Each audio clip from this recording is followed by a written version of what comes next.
Hello everyone and welcome back to my channel Edmond Mendaros, and for today's quick tutorial guys, I'm going to show you on how to enable or disable print logging in event viewer on your Windows 10 or Windows 11 computer. And without further ado, and let's go ahead. So all you have to do is to open up on a search menu.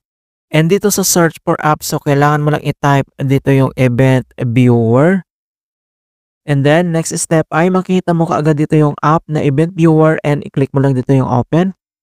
And once na open mo na tong event viewer, so dito lang sa left side menu, under dito sa event viewer local, and then select mo lang dito yung applications and services log. So select and double click. And next step ay kailangan mo lang i-select dito yung Microsoft. So same, select and double click. And then next step, so kailangan mo lang i-select dito yung Windows. So select and double click ulit.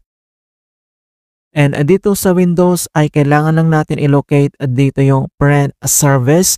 So scroll down lang tayo, and then kailangan mo lang i-locate dito yung print service.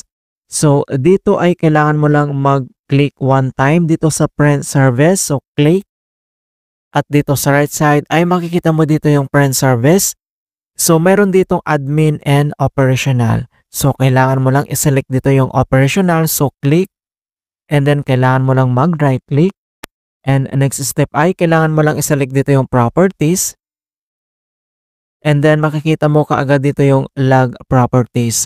Kung paano ba natin enable or i-disable ang print login. So under dito sa general, and then next step ay makikita mo kaagad dito yung enable login. So kung gusto mag-enable, i-check mo lang tong box. And then kapag disable naman, so uncheck mo lang siya.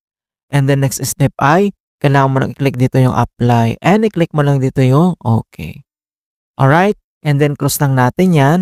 At dito lang sa start menu, and kailangan mo lang mag-restart.